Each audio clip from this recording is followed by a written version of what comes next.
Memasuki pekan ke-23 Premier League, Manchester City kian menunjukkan keperkasaannya. Skuad The Citizen seperti lupa rasanya kalah dan terus mengoleksi poin sempurna. Hal ini membuat mereka jadi kandidat terkuat sebagai pemenang trofi Liga di musim ini. Cetak Gol akan coba mengulas faktor-faktor yang bisa memenangkan Manchester City sebagai berikut.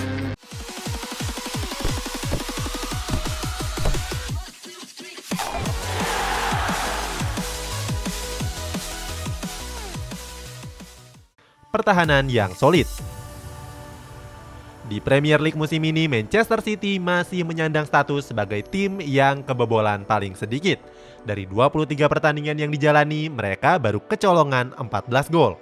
Berdasarkan catatan penampilannya, klub-klub yang berhasil mencetak gol ke gawang Manchester City adalah Wolverhampton Wanderers, Leicester City, Leeds United, West Ham, Liverpool, Tottenham Hotspur, West Bromwich Albion, dan Chelsea. Di sisi lain, Manchester City juga punya laga tanpa kebobolan sekalipun, yakni pada saat melawan Aston Villa, Arsenal, Sheffield United, Burnley, Fulham, Manchester United, Southampton, Newcastle, Brighton, Crystal Palace, dan West Brom. Minimnya kebobolan tersebut tak terlepas dari sikap sigap dari Ederson. Kiper asal Brazil ini tampil apik dengan mencatatkan 21 penampilan dengan 13 kali kebobolan dan 13 kali clean sheet. Sebagai perbandingan, penjaga gawang Liverpool yang berstatus sebagai kiper dengan market value termahal di Inggris saat ini punya catatan yang lebih buruk. Alisson sudah bobol 19 kali dan cuma meraih 5 clean sheet saja. Yang terbaru, Alisson diperdaya Manchester City dan harus memungut bola dari gawangnya sebanyak 4 kali, termasuk blunder yang dia lakukan. Sementara Ederson cuma bobol 1 kali oleh penalti Mohamed Salah. Selain punya kiper yang tangguh, Manchester City juga diperkuat oleh bek-bek yang tampil solid. Mulai dari Zinchenko, Ruben Dias, John Stones, sampai Joao Cancelo. Ruben Dias dan Joao Cancelo jadi yang paling sering diturunkan pelatih Pep Guardiola. Ruben Dias sudah tampil sebanyak 20 pertandingan, sedangkan Joao Cancelo 17 pertandingan. Kedalaman skuad. Manchester City punya segudang pemain bagus dan berlabel mahal. Dari sektor penjaga gawang ada Ederson Moraes yang tampil mengesankan. Sebagai pelapisnya masih ada Zack Steven di bangku cadangan dan Scott Carson yang belum tergabung ke dalam skuad. Di posisi bek ada nama-nama pemain top seperti Ruben Dias, Aymeric Laporte, Nathan Ake, John Stones, Eric Garcia, Philippe Sandler, Benjamin Mendy, Zinchenko, Kyle Walker, sampai Joao Cancelo. Berikutnya di sektor gelandang ada Rodri, Fernandinho, Phil Foden, Ilkay Gundogan, sampai Kevin De Bruyne. Fernandinho jadi yang paling jarang dimainkan.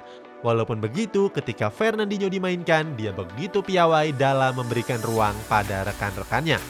Di sisi lain, Kevin De Bruyne masih mengalami cedera. Untuk posisinya, Manchester City juga punya Adrian Bernabe yang didatangkan dari skuad junior. Untuk lini serang ada Raheem Sterling, Bernardo Silva, Ferran Torres, Riyad Mahrez, Gabriel Jesus, sampai Sergio Aguero. Apalagi Aguero akan segera pulih dari cedera dan bisa kembali diandalkan.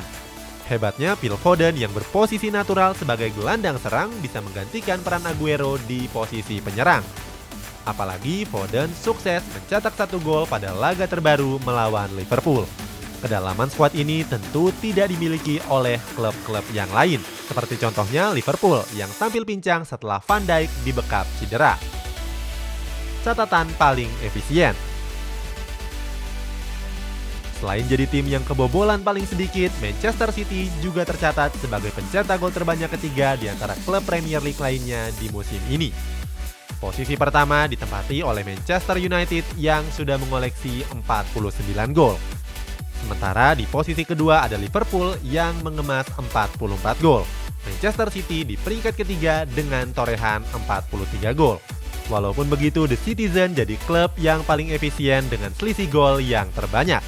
Hal ini tentu terbantu oleh jumlah kebobolannya yang sangat sedikit. Dalam catatan klasemen Premier League, Manchester City meraih selisih 29 gol.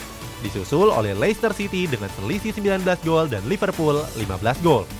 Apalagi Manchester City tampil konsisten dalam 7 pertandingan Premier League yang terakhir. Mereka bahkan melibas Crystal Palace, West Bromwich Albion, dan Liverpool dengan skor yang telak. Memanfaatkan momentum. Momentum keberhasilan Manchester City juga didukung oleh penampilan rival-rivalnya yang kurang baik. Hal ini bisa memuluskan langkah The Citizen untuk mengangkat trofi di akhir musim. Seperti kita ketahui, Manchester United yang juga tampil prima gagal mempertahankan posisinya di puncak klasemen. Walaupun mereka sukses melibas Southampton dengan skor 9-0, lalu di pekan selanjutnya The Red Devils hanya tampil seri melawan Everton dengan skor 3-3. Tragisnya, gol penyama kedudukan Everton diciptakan di detik-detik terakhir pertandingan. Lalu ada Liverpool yang tampil sadis di Premier League musim lalu justru tampil melempem di musim ini. The Reds bahkan dikalahkan oleh klub-klub yang lebih kecil seperti Brighton, Burnley, sampai Southampton. Chelsea yang melakukan belanja jor-joran pada jendela transfer musim panas lalu juga tampil inkonsisten. Para pemainnya juga butuh waktu beradaptasi yang lebih baik. Belum lagi mereka baru berganti kursi kepelatihan dari yang sebelumnya Frank Lampard ke Thomas Tuchel. Walaupun Thomas Tuchel sudah menjalankan tugasnya dengan baik. Tottenham Hotspur yang tampil menggila di awal musim justru kehabisan bensin. Alasannya bomber utama mereka yakni Harry Kane sedang mengalami cedera. Tanpa seorang Harry Kane, Son Heung-min juga kehilangan daya magisnya. Bisa dibilang cuma MU dan Leicester City yang bisa jadi pesaing kuat The Citizen saat ini. Walaupun performanya masih pasang surut, tim yang diperkuat oleh Jamie Vardy ini tampil begitu mengejutkan di musim ini. Bersinarnya Phil Foden. Phil Foden mulai dipercaya oleh Pep Guardiola untuk masuk ke skuad utama Manchester City. Foden memulai debutnya bersama The Citizen saat menjalani laga tandang melawan Wolverhampton pada tanggal 21 September 2020 yang lalu. Dalam laga debutnya tersebut, Foden berhasil mencetak 1 gol dan membawa Manchester City keluar sebagai pemenang.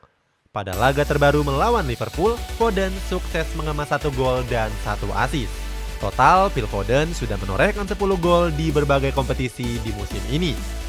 Sejak mendapatkan kepercayaan bermain secara reguler, Foden juga sudah membukukan 28 pertandingan.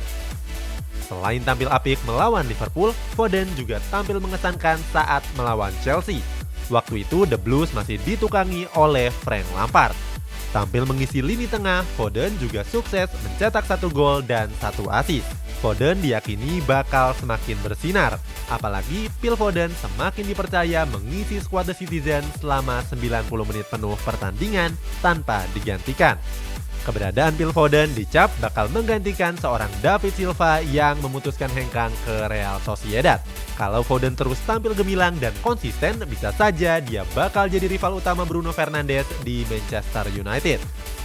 Apalagi Phil Foden punya modal yakni usianya yang baru 20 tahun.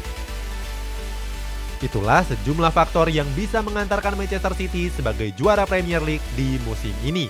Punya pendapat? Coba tuliskan di kolom komentar di bawah ini.